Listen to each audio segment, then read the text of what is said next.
Well, good morning, ladies and gentlemen. I'm Dave Deptula, Dean of the Mitchell Institute for Aerospace Studies, and welcome to the release of our new report, Homeland Sanctuary Lost, Urgent Actions to Secure the Arctic Flank.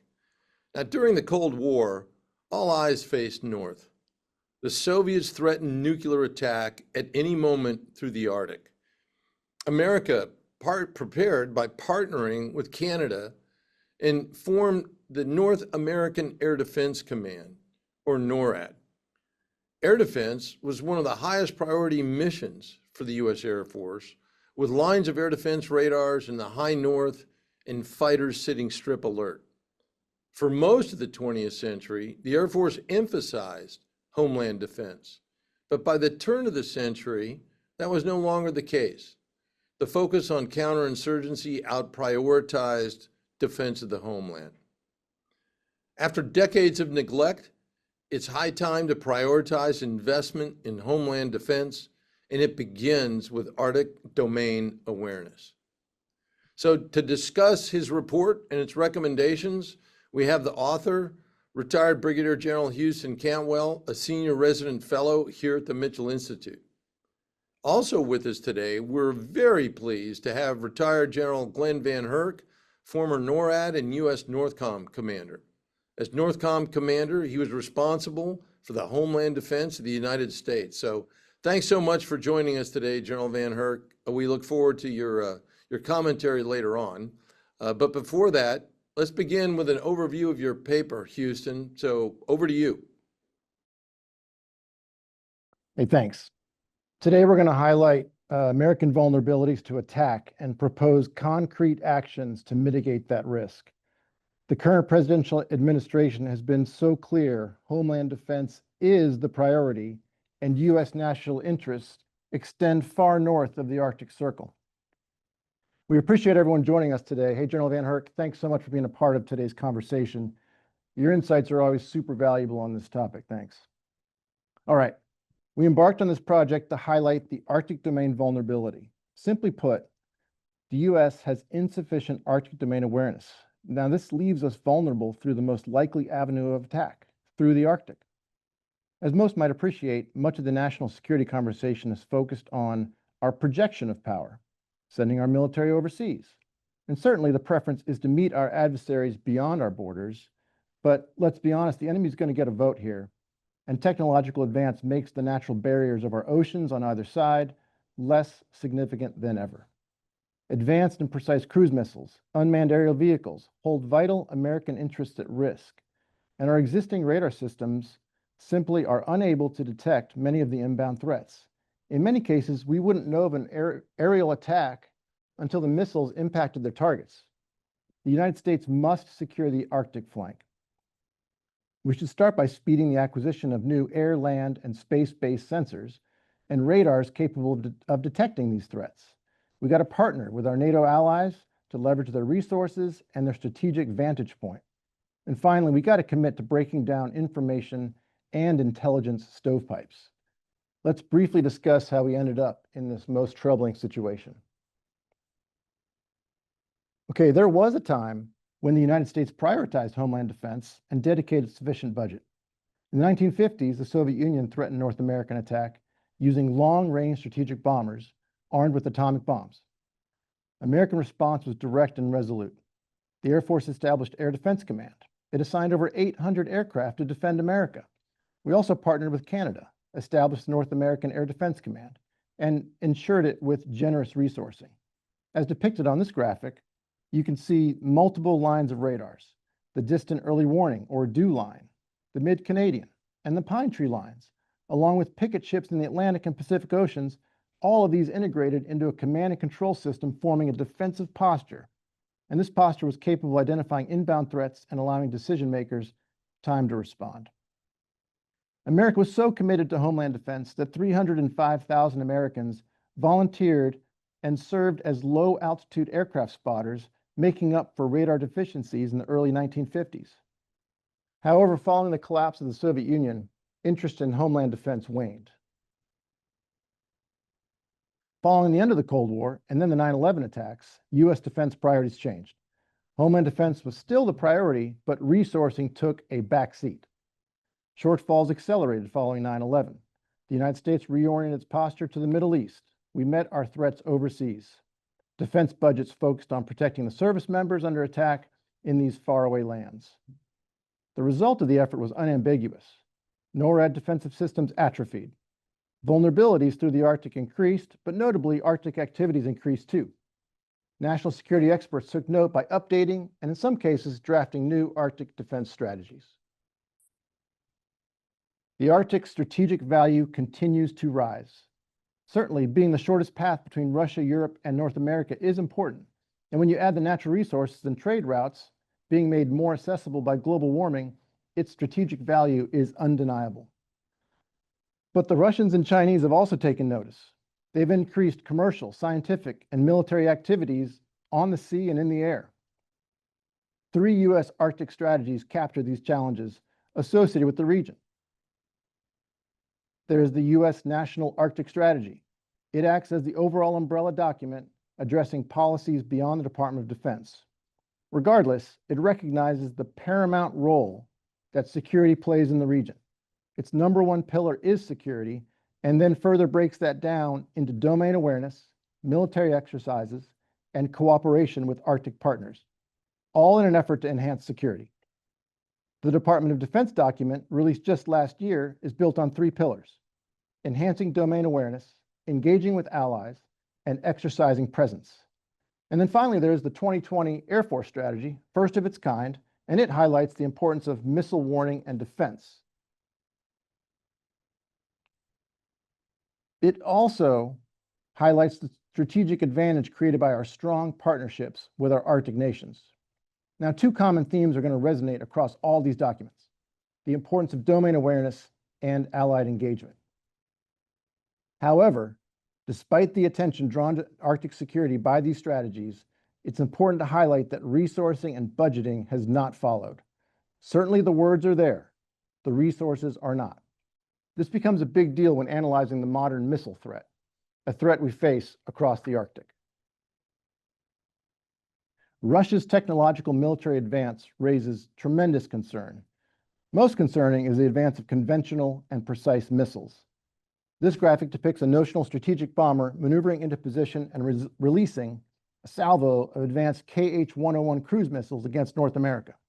With a range of over 4,500 kilometers, a large portion of the continental U.S. can be targeted. The aircraft could fly into position, launch the missiles, and return to base without detection by the existing radar system, the North Warning System. The missiles would also likely remain undetected due to their low-altitude flight paths. Existing early warning radar detection systems are simply inadequate given these modern threats. But I also want to point out a most concerning event from last year. The Chinese and Russians got together and flew bomber missions for the first time in the Arctic. 2 Chinese long-range strategic bombers deployed to Russia and then flew a joint mission together from Russia. This was their first ever joint bomber patrol to penetrate the Alaskan Air Defense Identification Zone. Not only are the Russians and Chinese increasing Arctic activities, but they're doing it together now. Now, aside from an inability to detect many threats across the Arctic, information sharing is also a huge challenge. We'll discuss these next. First, let's cover the frictions caused by command and control seams. Lots of seams meet in the Arctic, but given the lack of activity over the years in the Arctic, this has not been a major concern. Now that's changed. This polar map with the North Pole in the center highlights the seams.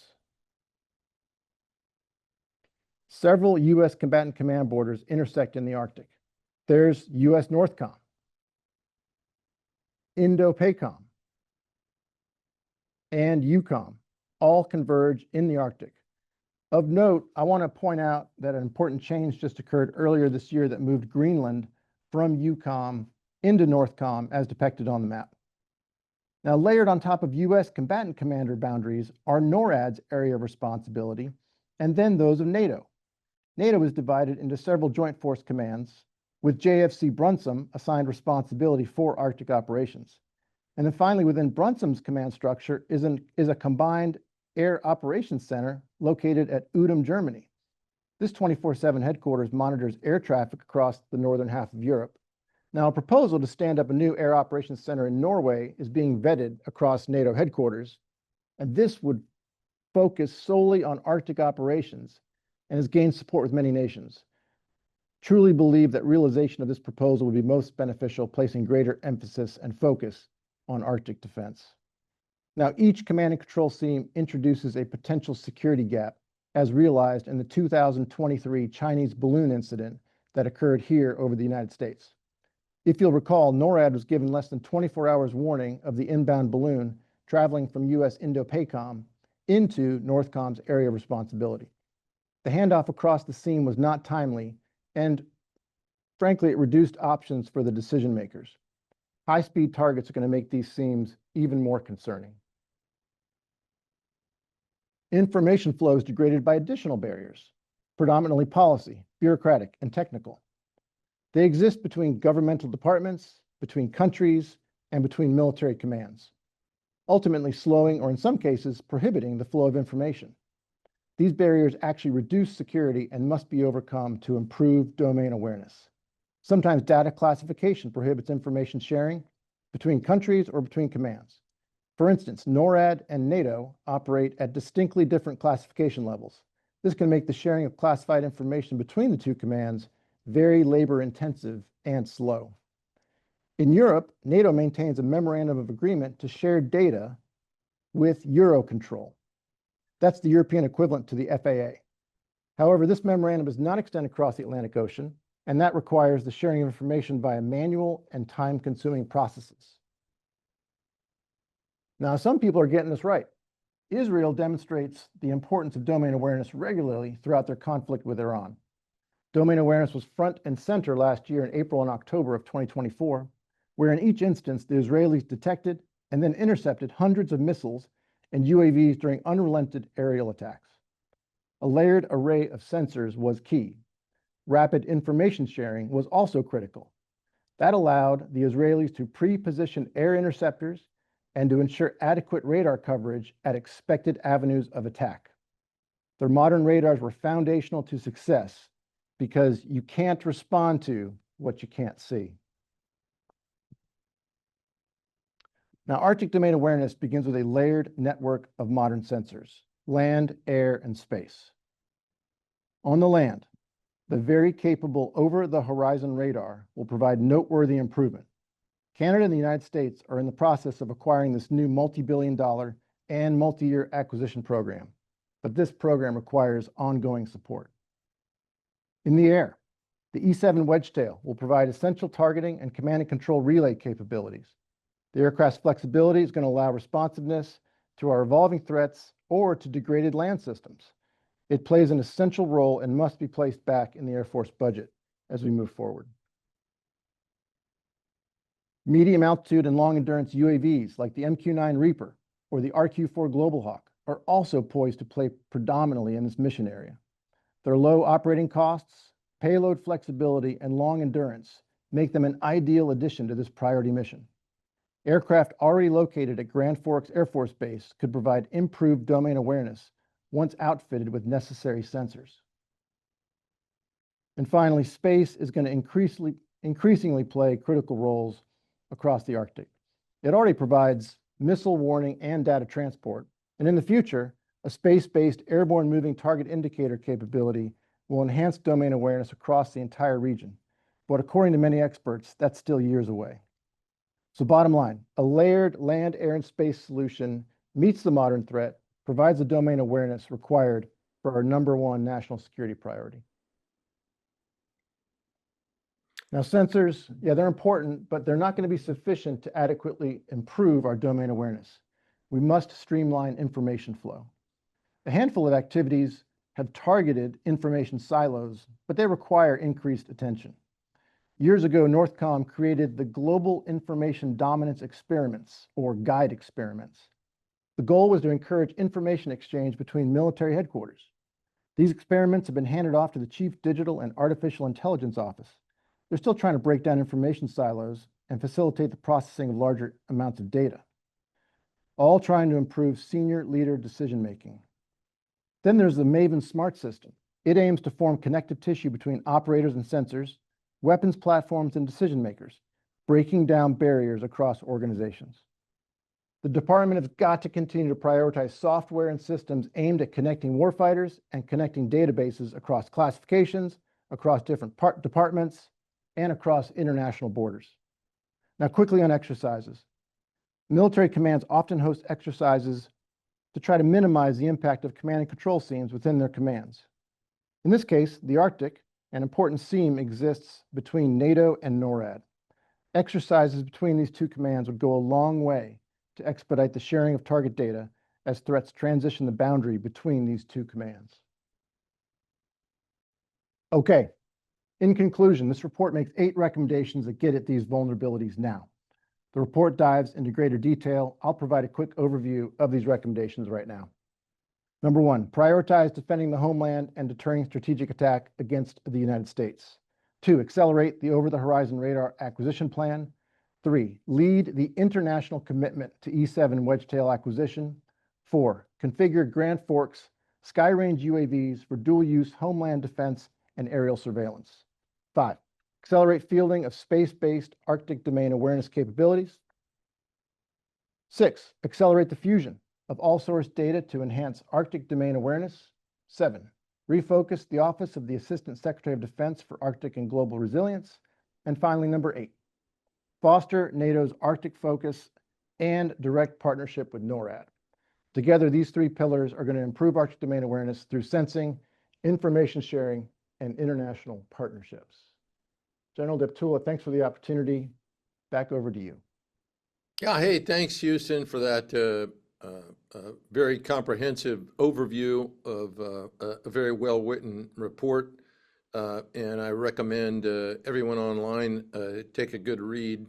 It'll be posted here, if it's not already posted, on our website. So let's jump right into the issues with our guest, General Van Hert. I think you're very much aware that the current national defense strategy clearly declares homeland defense as the Pentagon's top priority. And the new administration's further emphasized that through its backing and development of Golden Dome. But how satisfied are you with the current balance of U.S. military posture? Well, I'm not satisfied at all, candidly. The policy outstrips the capacity of the joint force right now. And so what I mean by that is our expectations in policy exceed the capacity for the forces that we have. And that forces tough decisions to be made. And the priority, although the National Defense Strategy has said Homeland Defense is number 1 over the last 2 administrations, both sides of the aisle, when it comes down to executing the policy, that has not been the case. Capacity is a major challenge, and the challenge with that, General Deptula, is we're going to find ourselves in a position where day to day, the forces don't seem to add a lot of risk, but in the middle of crisis, we'll be adjudicating resources across the globe in the middle of crisis. And so you have combatant commanders today that plan to consume large portions, if not 100% of the joint force in certain force offerings, if you will, and they assume they're going to get them. When in reality, in crisis, they won't get them based on a global perspective. And so you end up with an O plan that is now not executable in time of crisis. And so I'm not satisfied with it at all. Well, no, very much appreciate that candor. And you already answered, you anticipated my follow-up, which is going to be, hey, if we get ourselves involved in a pure conflict, most of the capabilities that the Air Force depends on for expeditionary operations are double tasked for Homeland Defense. And I think your answer would be, actually, you just said it, is we simply don't have the capacity to do both. Do you concur? Well, I do concur that we can't do everything the policy is tasking us to do.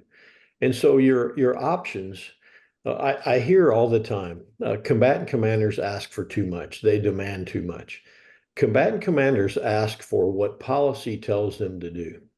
And so your options are really, number one, change the policy.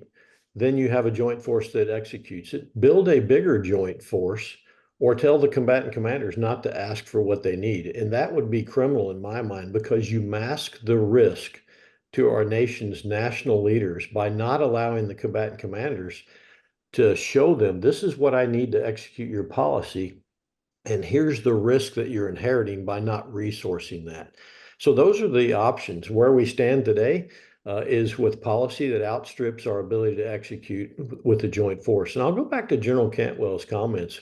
Years ago, at the start of what I would say, our operations in the Middle East, we had a much larger force. What has happened during that time is we have rebalanced that force from a homeland defense defensive force. We have worn out that force in overseas operations, and we have not built the joint force behind it at the capacity we need to execute that policy. And so we're in a situation now where the policy is going to drive us to a point that we can't execute at some point, and you're going to then have risk. And where are you going to accept the risk? You're either going to accept it at home or abroad somewhere. But right now, we have been accepting it at home. Yeah, that's a wonderful point. Let me expand on that just a bit. I mean, Houston mentioned during his presentation the rising Chinese and Russian threat to the homeland. And undoubtedly, they continue to increase operations across the Arctic. How would you characterize the threat of a homeland attack in the event of a regional conflict? For example, a dust up in the South China Sea. Well, first, I don't think there are regional conflicts with China or Russia. I think they're all global and all domain in nature. I cringe when I hear people talk about, we're going to deter in the Pacific. You deter in somebody's mind, not in a geographic area. So the problem is global in nature. I like to say we're under attack today in the information space and the cyber domain every single day. With that said, I think we would have pretty good indicators of a conventional attack on North America, our homeland, by monitoring of submarines, monitoring of some of the bomber forces, et cetera. And I don't see anything on the horizon that says a kinetic attack would be a first option for anybody, but the fact exists that both Russia and China have the capability to inflict kinetic attacks on our homeland. And so I think the job of the military, and especially a combatant commander, is to give the National Command Authority options and convey the risk of those options over a spectrum. Today, what I would have had to tell the president is, I don't have a lot of good options for you, Mr. President, for defense from a conventional, say, submarine force or cruise missile type of attack. And then what you have is the risk of strategic deterrence failure. And when the options are a nuclear response, now the risk of deterrence failure goes up. So what I would like to see is more deterrence by denial and conventional deterrence by punishment that's readily available for options. That puts strategic stability back in the environment. That's a great segue into kind of this whole issue of deterrence, which, why don't we expand the discussion just a bit? I mean, the Department of Defense is investing hundreds of billions of dollars on modernizing the triad, our ICBMs, submarines, and bombers. Why is that insufficient to deter future Chinese or Russian aggression? You hit a little bit on it. Perhaps you could expand a bit.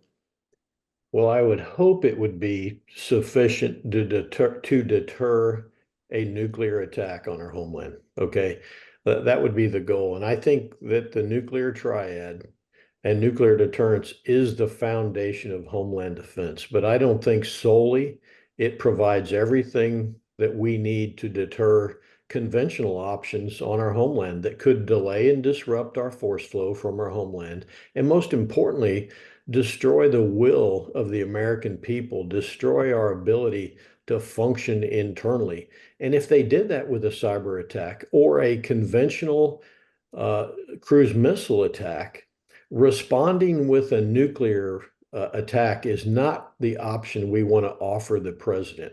And so we need to give them more options spread across a range from cyber to space to conventional deterrence. Now, with that said, Dave, I just want to be clear.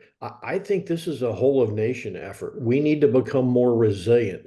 We need to be able to take a punch in the nose, whether it's a cyber attack or a conventional kinetic attack, and get back up and come out swinging.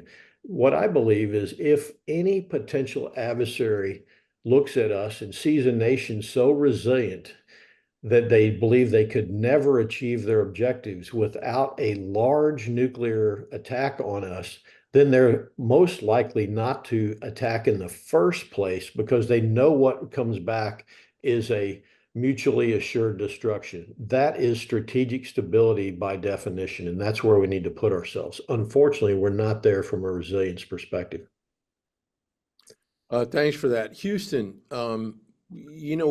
we've got this 3.5 year going on 4 year example of warfare and Russia's aggression on Ukraine, and we've just seen a pretty impressive display of air power by Israel against Iran. How do those activities, events play into this discussion? Yeah, sir, I briefly alluded to it during my report rollout, but precise and long range, medium range, short range conventional missiles are here to stay. They're a part of the modern battlefield, and we have to be prepared for that. And like General Van Herk mentioned, I mean, we don't want to have to take a punch in the face, but these are the capabilities that are going to provide that punch in the face. Candidly, we don't want to be Kyiv. We see in the news all the time that Kyiv's being bombarded by these conventional and precise missiles, and their use is only growing. So in the first few years of Ukraine was only absorbing about 5,000 missiles a year. Now you have Russia manufacturing 5,000 of their Shahed drones every month. So the use of these long-range and precise conventional weapons is only going to increase, and we have to prepare the homeland to be aware of when we're under attack. Thanks. Yeah, I just add, because unfortunately, it's not even a news item over here, but Ukraine's capital, Kyiv, now comes under daily, nightly attack on the order of 500 cruise missiles a night. I mean, imagine Washington, D.C. operating in that kind of environment. I hope we don't have to, but that's the whole point of this discussion. General Van Herk, any other observations on this topic before we move on? I think Slider gave you a really good rundown. And by the way, his report, that's exceptional. That could have mimicked my posture hearings exactly, the statements that he made. But what I think the lessons we should take away from Russia, Ukraine, number one, first, the value of nuclear arms. There's a reason that Western boots are not largely on the ground in Ukraine and we're not involved. It's called nuclear weapons with Russia. And in fact, deterrence has worked there in some cases, in most cases. So we need to take advantage of that. The PRC is going to learn lessons. Hey, if we have nuclear weapons, which they do, look at the value of them from what's going on in Ukraine with Russia and how the West responded. And if you're other nations, both allies and partners around the globe, and potential enemies, and you look at that and you may question the US nuclear umbrella at times, you're going to go, I may need to get me some of those nuclear weapons. And then we end up in a dangerous strategic environment with proliferation happening. That's my biggest concern. I would point out that the drone warfare and the unmanned systems, including commercially available systems, like we saw in Operation Spiderweb, strategic impact in nature, taking out large portions of Russia's strategic bombers. If we don't take lessons away from that on the vulnerabilities that we have here in our homeland, and the fact that they were able to take 18-wheelers, if you will, trucks, create a transportation bed of weapons and have Russians drive them to the point of impact and then see to those from back in Ukraine through satellite systems. If we're not looking at that and learning about our own homeland and homeland defenses, we're making a huge mistake. Yeah, let me just put an exclamation point on that last point. And by the way, it's a perfect example of effects-based operations. It's not just about blowing stuff up. It's about the whole architecture and enterprise of accomplishing your desired outcomes. Houston, Can I add on to that? yeah, absolutely. Sorry to interrupt you. So this shows that Homeland Defense is not just the Department of Defense. To be able to detect an operation like the Ukrainians put in place would require not only DoD, justice, the intelligence agencies, likely local and state and federal law enforcement agencies, sharing of data and information to put together this operation. That today often happens in stovepipes and the data doesn't cross agencies and it's not shared in a timely manner. That's the bureaucracy that was alluded to by Slider in his presentation. This is a whole of nation challenge, and it's not only going to be DoD defending. We will likely have to have commercial sectors such as the energy and transportation sector, key ports, rail, that have to defend themselves from UAS threats, et cetera. So we need to go look at policy and law because you can't be everywhere all the time. So how do you put in place the ability for those commercial sectors to ensure, especially if they're critical infrastructure, that we require to power project or for our defense industrial base to defend themselves as well? Those are If I great want to quickly points. pile on to that. Sorry. Go ahead. I saw a really interesting article in the New York Times. It may have been the Wall Street Journal, but it went over the Russian decision to turn off their cell phone LTE data networks in regions of their country because the Ukrainians are using those networks to command and control the attacks. And the population has no idea when these shutoffs are going to occur.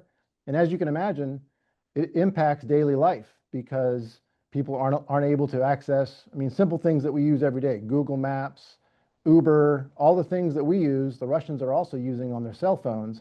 But when you don't have access to that data, and they don't know when these blackouts occur, and that same vulnerability could occur here in the United States for an adversary to use our networks to command and control attacks. Yeah, I just, again, emphasize, I think General Van Herk, you bring up an incredibly important point with respect to this is a whole of government, and it's not just government, it's a whole of nation approach. As you're talking, I'm thinking about, the security. You talked about how we're under daily attack, particularly with cyber. But think about our banking system, think about, the financial networks. Those are all part of the equation. Houston, let me come back to you. Your presentation outlined three main efforts to improve Arctic domain awareness, those being sensor modernization, breaking down those information stovepipes that General Van Herk was talking about, and international cooperation. What's the priority here? Yes, sir. I think our number one priority is the sensor networks. I think that the North Warning System has outlived its useful timeline, and we've got to focus on getting that layered system in place, beginning with the land, with the over-the-horizon radar, which is going to be a long-term investment project along with the Canadians, but also getting the Canadians and us to look at airborne sensors. And those airborne sensors can be a combination of manned and unmanned platforms that could be airborne relatively quickly. As I mentioned, we've got an entire fleet of RQ-4s and MQ-9s that are at Grand Forks, and there are tremendous new sensor technologies, both radar technologies and passive technologies that can be incorporated into these platforms and give us tremendous situational awareness at very long ranges across the Arctic. And it becomes extra important, we were talking about this earlier before we started the presentation, how little infrastructure there is across northern Canada. And so it's important to get those airborne sensors up there because it's desolate tundra. And you've got to have that situational awareness because again, the Arctic is the shortest path between China, Russia, and North America. And so that is a likely avenue of attack that we just don't have any awareness of right now. And go Go ahead, ahead. sir. Keep going. So I think sensors are the number one priority. But as you mentioned, I also talked a lot about information sharing.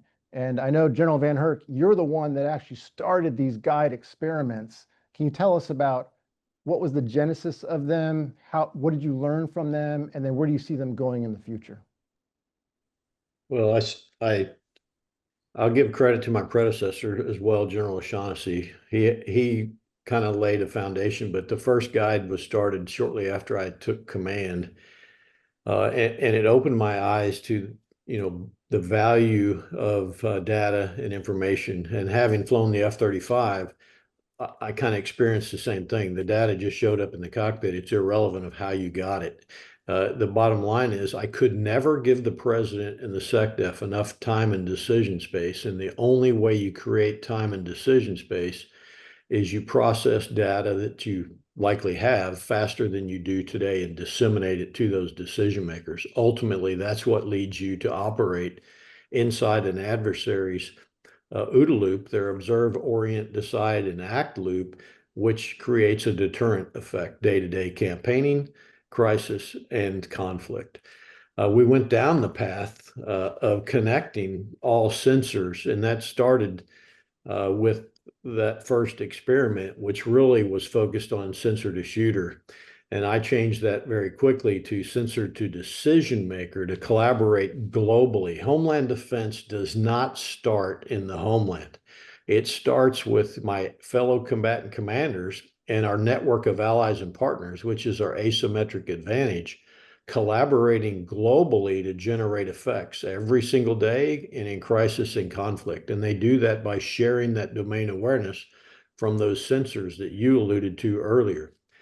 I'd back up and say we even need to get the policy and law right, because in many cases, policy or law prevents the sharing of information, even internally across government agencies, but especially with our allies and partners, and culture prevents that as well. They have tremendous amount of domain awareness to help us out.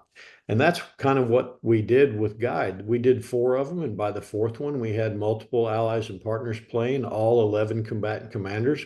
We're able to collaborate in real time to develop a global information and intelligence picture. Simultaneously, the J3s, or the operators, were developing deterrence or defeat options, while simultaneously the logisticians were verifying those options were executable with the right fuel, the right weapons, the right airplanes, ships in the right places. Today, that takes days and weeks, and it's done on a regional basis. We were able to do that in hours and collaborate across the globe to make that happen. So that's where we went. I didn't have acquisition authority, so I handed it off to the department with an agreement with the Deputy Secretary of Defense that they'd move forward down that path, candidly, and not poking anybody in the eye, but they haven't gone anywhere and delivered the capabilities that we need. Well, thanks for that candor. One of the questions I wanted to ask was, in addition to the guide experiments, NORAD also implemented the Pathfinder program under your command. Could you tell us why Pathfinder is relevant to improving domain awareness? Yeah, so that's a great point. So the Pathfinder program really got after getting our hands on the raw data, General Deptula, and fusing that data with the use of machine learning and artificial intelligence. And so we learned this lesson with the balloon, by the way, that filters filter out data, and about 80% of the raw, or 98% of the raw data gets dropped on the cutting room floor. If you take all of the raw data and you pipe it and fuse it, and you can utilize machine learning that knows how many cars are in parking lots or what airplanes look like, and artificial intelligence, then you're able to fuse together a much better picture without buying a whole bunch of additional sensors. All too often today, what happens is the data's there, it's just not processed in time or disseminated. And a perfect example is the gyrocopter in 2015 that landed on the Capitol lawn. If you had DoD radars, which we did, FAA radars, Secret Service, Capitol Police, all doing their own thing in stovepipes, you're not going to see it, which we didn't see it. But when we got the raw data and we fused the raw data and you applied the algorithms of machine learning and artificial intelligence, lo and behold, there it was at treetop level. So you didn't need new sensors and new capabilities. What you needed is the raw data and the use of software-driven capabilities to give you the capability to see it. And that's why we did Pathfinder. Well, it's a wonderful example. Obviously, information stovepipes are the result of lots of different factors, if you will. Publicly, you've discussed frictions created by cultural and bureaucratic processes. How are they playing a role here? Well, they play a significant role, especially between law enforcement agencies and DoD right now, where the sharing of data is oftentimes prevented or doesn't occur because of concern over prosecution of the case, and they don't want the data to get out, and that may jeopardize prosecution. But I would point out that it may have an impact on national security. So we have to get ourselves right from a policy and law perspective. Culture plays a role here as well, and especially within the intel community. The intel community got burned, candidly, back in Iraq and other places, and felt that they need to analyze that data to a near 100% solution before they share that. Candidly, as an operator, I'd rather have an 80% solution and allow me to take some risk if it takes half the time so you can generate options, vice waiting for a 100% solution that's irrelevant after the fact. And that's where we find ourselves today. So the answer is somewhere in the middle, and I'm not being critical of one community or the other. We just have to work together based on a national security imperative to do so, to be able to collaborate to give us more domain awareness, to operate faster and within that OODA loop. And that's going to require some risk taking across the board by all. Yeah, thanks for that. Houston, before we move on to questions, and audience, I haven't forgotten about you yet. I wanted to give Houston a moment to expand on the importance of space-based capabilities in the Arctic. Can you give us a little bit more detail and what your insights are in the writing of your report? Yes, sir, will do. One thing I mentioned earlier during our conversation was the lack of infrastructure across Canada and the high north. That lack of infrastructure means all these sensors that General Van Herk mentioned we should be able to squeeze more data out of. Those sensors just don't exist. So space-based capabilities play an important role in both data transport as well as sensing. And so we've got to invest. I think the stat that's commonly used is 90% of the Canadian population lives within 100 miles of the US border, which means once you get 100 miles north of the border, it's pretty desolate up there and there isn't a lot of infrastructure. So that's where space comes in, where you can have that presence while not having to deal with those harsh Arctic conditions that are certainly prominent down on the surface. Now, there's a couple efforts that I want to highlight. Number one is Space Development Agency, SDA, has got a tremendous effort that's ongoing.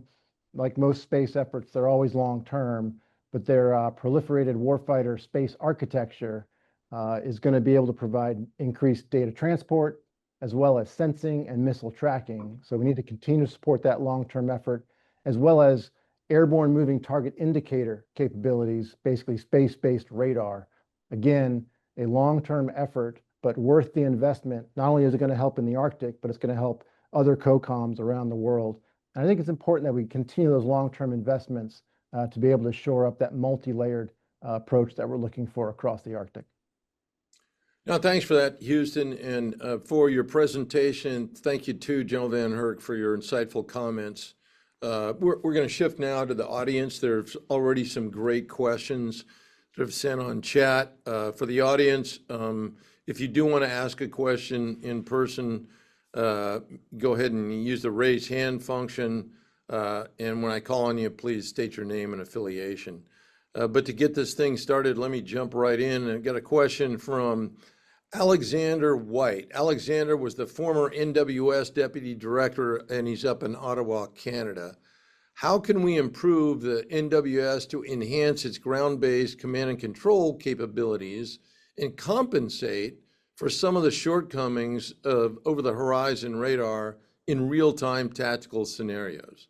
It may have a lot more to offer than just a chain of old radars across the Arctic. I'll jump on that first. So I agree that the North Warning System has a lot to offer. It's an 80s type technology. We can bring it into today's technology with digital and software advancements, and it can be an extra capability for over-the-horizon radars. But I don't want to look at them in stovepipes, such as the North Warning, the over-the-horizon. They need to be plugged in with space-based sensors, over-the-horizon sensors, North Warning, and then I would plug in the maritime sensors. So when your Aegis-class ships are out there across networks of allies and partners, to create a broader picture. But we all too often look at them in stovepipes. And we end up not seeing the gaps that are created by doing that. Very good. Houston, anything to add? No, sir. I think going back to the example that General Van Herk used earlier, the Pathfinder software, those radars are collecting a tremendous amount of data already. It's a matter of using some of our more advanced algorithms to dig out what some of those target tracks may be that we haven't been able to process previously. Okay, very good. Got a couple hands up.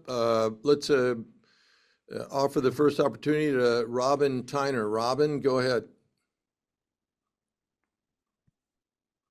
Robin Tyner.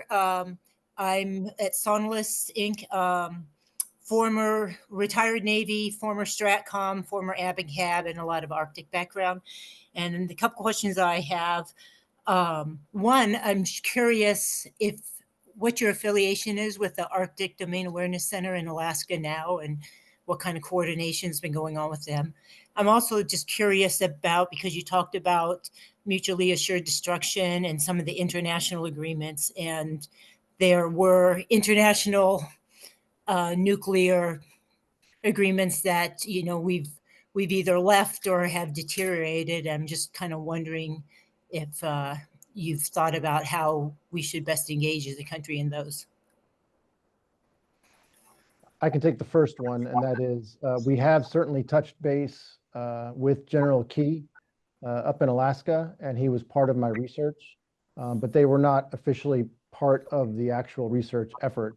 But certainly I touched base with their experts because they do some tremendous research up there, and they host annual conventions, and they really are a lead thinker on this area. So certainly we've engaged with them.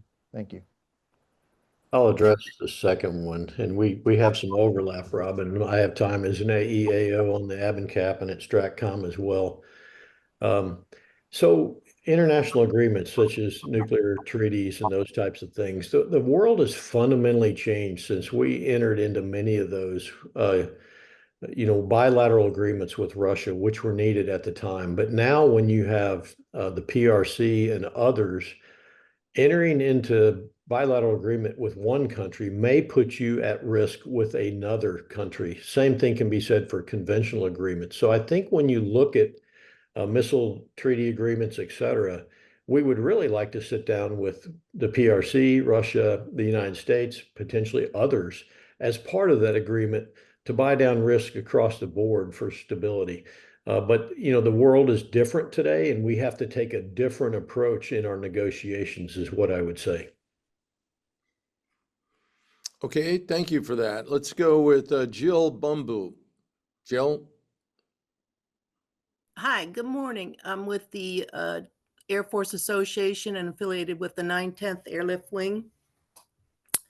and the Vienna, Ohio Air Base. If we had to choose one of your distinct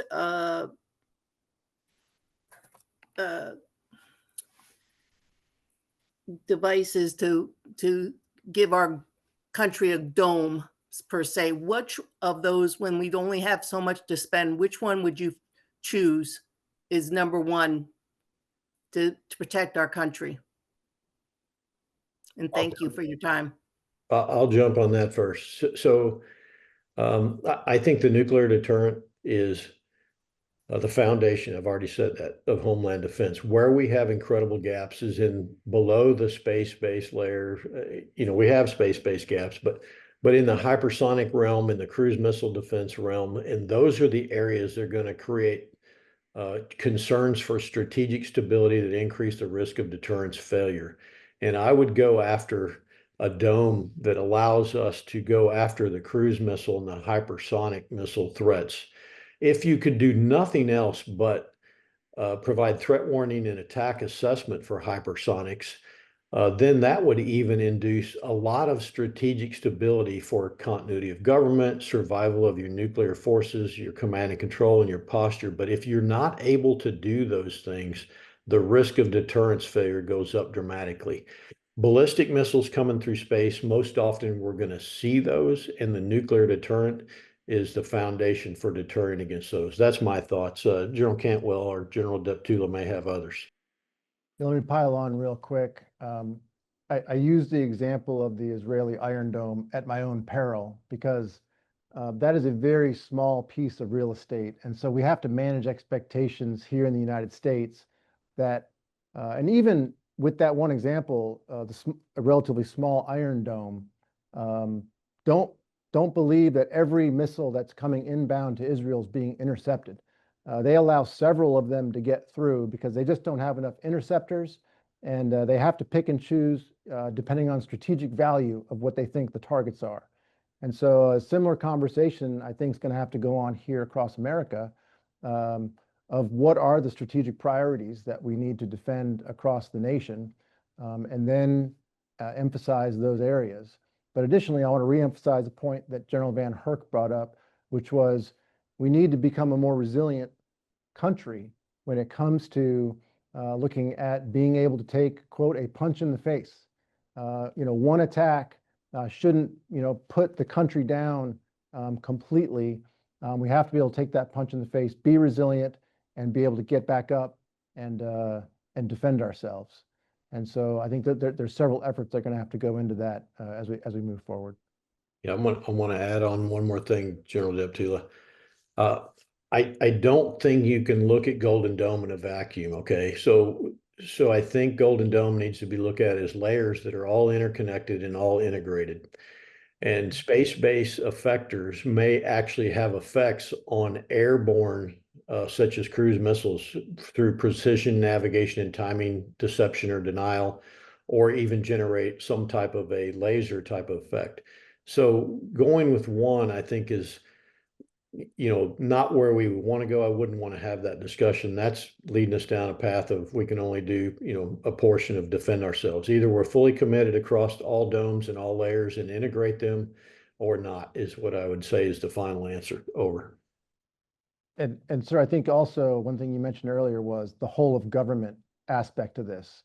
A Golden Dome is not just a Department of Defense effort. This has to extend beyond Department of Defense as we look at all the information silos and the data that's collected around the nation.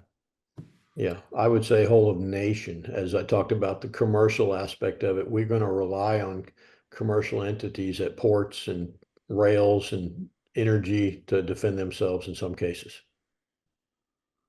Yeah, great comments. Let me switch to a moment. We got a bunch of really good questions on chat. One from our very own Doug Berkey, who's the executive director here at Mitchell Institute. General Van Herk, how do we emphasize to the American public and Congress that the air and missile threat to the homeland is pronounced? We may, in fact, risk Washington becoming Kyiv, and by that I mean inbound threats without the ability to effectively respond at scale. Solutions begin by acknowledging the problem statement. Your thoughts? Yeah, Doug. So I agree with you, and it's not for a lack of effort, as many former commanders, myself, other DoD reps, the RAND report, there are multiple reports that have conveyed this.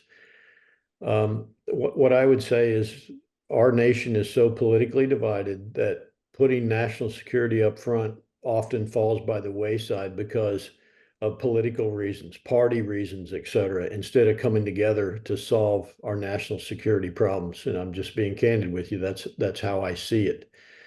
Our nation historically performs well under pressure. And pressure tends to make collaboration happen. My concern is that we're in a situation with an adversary to where we will not be able to react fast enough with an industrial base that can't keep up, with vulnerabilities that we can't keep up with in a timely manner, and we lose. And losing is not acceptable. The argument I think we have to make is, what is the cost of losing? And people will understand that that is an unacceptable outcome and that we need to change. That's how I would approach this. All right, let me jump on there and just put an exclamation point behind what General Van Herk said. And quite frankly, it's one of the things that we've been trying to do here at Mitchell Institute is make sure people understand that we are at the point that we either invest in these set of capabilities writ large, or we do risk losing the next conflict that we get involved in. So this is getting very serious. Okay, back to the questions. Shelley Mesh. Shelley, go ahead with your question. Thank you. Shelley Mesh with Inside Defense. We hear a lot about Golden Dome as being necessary for Homeland Defense. I wanted to get your sense of which aspects you think are most feasible and most necessary for Golden Dome, and also, are there any concerns that it would be taking away funding or priorities from other capabilities such as the E7? Well, I think I do work with Johns Hopkins University Applied Physics Lab, and our work has shown that it's very feasible to fill the underlayer and the, I forget what they call them, but essentially today's missile defense system, along with additional capabilities such as an Aegis ashore to go after hypersonics and cruise missiles. Those are feasible, achievable within the time frame the president would like to see this fielded. The space-based capabilities, there's technology still to be developed there. Certainly it will be expensive, but I do think it's realistic. And the space-based capabilities are going to be required to enable other layers of a homeland defense architecture such as Golden Dome. With that said, it starts with policy, as General Cantwell talked about. What are we going to defend from who, how many threats, what capacity of threats? You can't defend against 4,000 inbound nuclear missiles. So there needs to be some tough decisions on policy, and that's where we must start. And let me pile on real quick. I think when you talk about priority, I think one of the most important things Golden Dome does, and I hope this extends beyond the current administration, is it does bring Homeland Defense to the fore. And everyone is now talking about the importance of Homeland Defense. And I think that that's absolutely critical as we move forward, even beyond this administration. Well, I think that's a good way to wrap up. Unfortunately, we've come to the end of this Aerospace Nation. Houston, thanks for the outstanding work that you put into this report and for sharing it with us today. And again, a big thanks to General Van Herk for your participation. So to you and to our audience and from all of us here at the Mitchell Institute, have a great aerospace power kind of day.